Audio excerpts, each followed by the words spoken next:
What's going on? It's your boy, Click K74, once again, and unfortunately, this is a terrible night for Clipper Nation for the most part. Um, I mean, honestly, yes, the team showed a lot of flaws, but they didn't play as bad compared to the off nights. But don't get it twisted. The Clippers are flawed. They showed a lot of flaws, but again, pretty much it was hard to control. It was not like it was incredibly easy, but pretty much my man Jonas, this dude turned into Klay Thompson, Ray Allen, Steph Curry. Dude was making all types of shots in the darn perimeter. Like he pretty much just kind of killed our momentum. He pretty much just was killing it. So he pretty much killed the Clippers in the first quarter and the second quarter. And then the Clippers, I'm not gonna lie, they kind of showed some promise in them because we did keep fighting. The third quarter, we actually kind of looked promising. The fourth quarter, it looks like we were about to come back. And then the Pelicans, after all, just kept making shots once again. And and the Clippers just they didn't really make their shots, that's one of those growing pains that the Clippers are having right now. And pretty much Jonas Valanciunas was pretty much killing us. Herb Jones was a bright young player that the New Orleans Pelicans have. But I mean, now I'm gonna kind of talk about the Clippers players and how they did.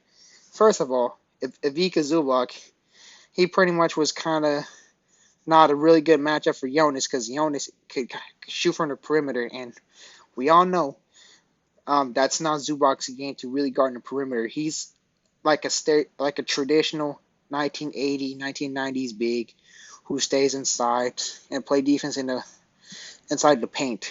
So pretty much Zubac didn't play much minutes, so which is that did expose a lot of glaring weaknesses of Ivica Zubac.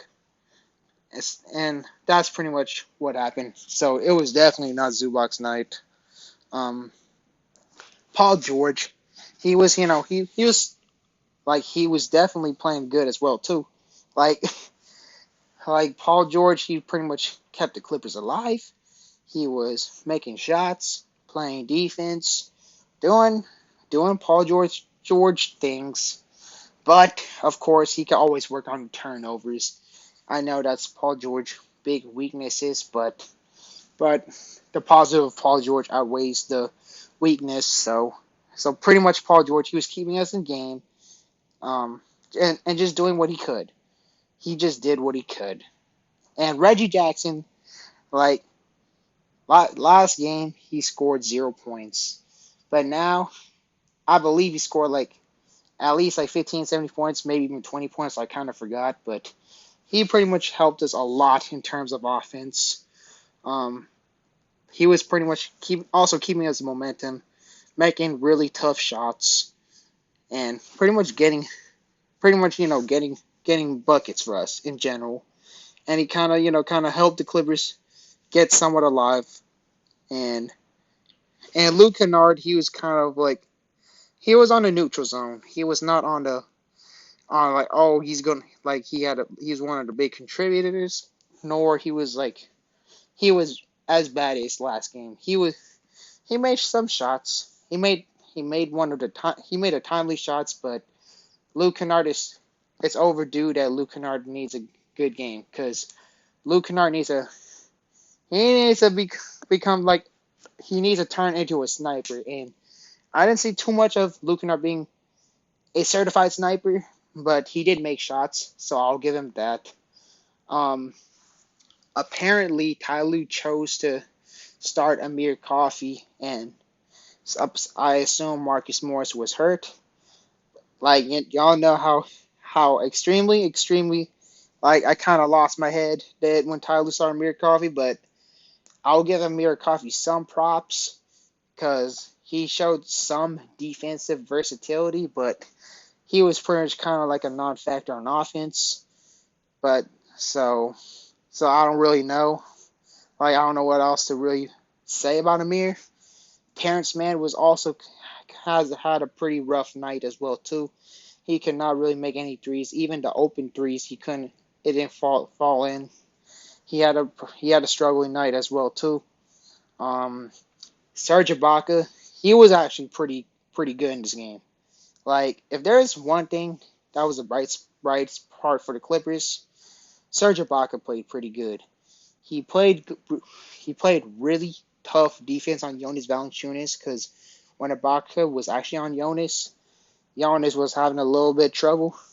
But again, it was just Jonas' night, and he pretty much just cooked us. But when Ibaka was actually playing, um, Jonas was actually a little bit kind of he was struggling a bit, like, and that's the good thing. That's the good thing that Ibaka did, and that's what Ibaka needs to keep doing. Like pretty much like forward, like what, like down in the future. Basically, what I'm trying to say, like, because when Ibaka does that, it definitely helps the team a lot. Isaiah Hartenstein, he didn't really play much minutes, which is, I believe, if Ty Lue played Isaiah Hartenstein more minutes, it would definitely kind of helped in a way. Like not many shots would have scored in the baskets in the paint as often. And then also pretty much, I mean, what like some more things I could probably kind of like say is like the the weakness of the Clippers in some type of way is shot creation. Not many people could really create the shots other than Paul George and Reggie Jackson. Like Luke Kennard is more catch and shoot. Um, who pretty much who else really played? I mean, pretty much people who played tonight, they were pretty much like, you know what I'm saying? Like not we don't like it's not like we don't have shot creation. It's just cause again, like the shot creators are pretty much sitting on the bench. They're not getting minutes, and that's that's one thing that I don't know what at this point. I don't really know what Tyronn Lue is trying to do. Like I'm gonna give him this benefit of the doubt that he's trying to kill two birds in one stone. He's just trying to raise trade values of mediocre players, so we could, when the trade deadline comes, we get like a really good asset. But again, like is but I just hope we just pull it off. I hope we just keep winning games down the line because again, it's a pretty rough game. It's just a pretty rough game to sum it up. Like there's not really much I could kind of really say. It's like we have the talent, but the rotations are still pretty raw in my opinion. But it's somewhat improving in some type of way because Ty Lue kind of did a little bit of Hartenstein and Ibaka at the same time, which is he should have done that kind of like a lot in some type of way. But it's still like a glaring weaknesses if you know what I'm trying to say. It's pretty much the rotations and the players that are playing on the floor. So that's pretty much gonna really wrap up this video because again, there's not really much I could pretty much say about what happened in this game. But however, we do play on Friday night and Friday night against the Lakers, and let's hope we don't play like this, and let's hope we beat the Lakers on Friday. And I believe we also got the Sacramento Kings on Wednesday, but that'll be that. So leave a like, comment, or subscribe on what you think about this game, and or you could dislike if you disagree, but doesn't really matter your opinion. But pretty much, good night.